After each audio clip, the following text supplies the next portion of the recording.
Welcome back. It's the time of the primary season when we tend to see some separation among candidates. And while things are not clear at the top, there are some big names no longer in the mix here in New Hampshire. WMUR political reporter John D'Estacio joins us now to discuss. Good morning, sir. How you doing, John?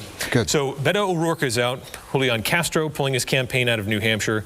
Those two, not necessarily a surprise given the way things have been trending for them. Right. It still is amazing that Kamala Harris started here back in February, had that 1,000+ crowd in Portsmouth. The buzz was huge. The interest was huge.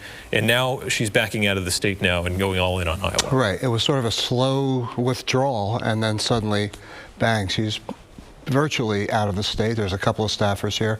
And I agree with you, it's a mystery. It's one of the mysteries of this campaign right now. It might be in the top 3 because the very first time she came here, she had 1,500 people, an overflow crowd. She continued to have these huge crowds, a lot of attraction.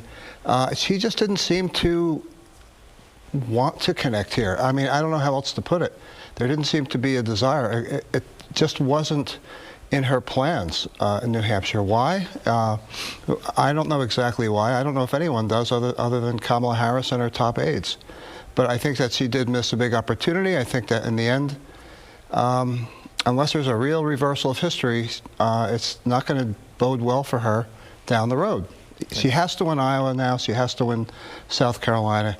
And in the middle will be her barely showing up in the New Hampshire balloting. And certainly, it's not out of the realm of possibility that she could pull off some kind of miraculous comeback in Iowa and then come back here, and maybe that interest comes back. But still, it's an easy lesson learned the hard way for these campaigns that New Hampshire still matters. And a lot of these pundits, to start out, they said, oh, New Hampshire is faded in importance. Right. Cable news, social media, particularly in the case of Beto O'Rourke, he abandoned the state in May and went all in on that cable news, social media strategy, and it disappeared his candidacy. Exactly. And Julian Castro, I would say, pretty much the same thing. Other than showing up, the 3 of them, other than showing up for the September convention, the big convention at the arena, there was very little presence by the candidate. The candidate has to come. They had campaigns here.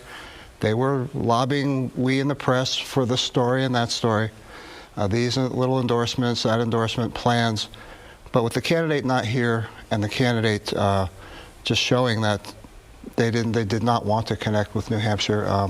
Again, I believe they're going to pay for it in the end. Now, call me a hometown boy, but that's just the way I feel about it. Yeah, disclaimer here in the big words. This is a Homer broadcast, I guess. Well, one where I mean, but it's reality, too, Adam. Vice President Mike Pence here to file for President Trump last week. You got an interesting question at the end asking, hey, are we going to see you in 2024? What was his response?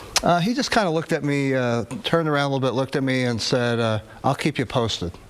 So I don't know what to read into that, but it's, you know, he could have just said, I'm just here for the president and I'm here for 2020, but he just left a little bit of a flicker of interest for down the road. And I think a lot of people in the Trump organization and the Trump team and group of supporters probably wouldn't mind seeing Mike Pence run in 2024. But it was a fun answer.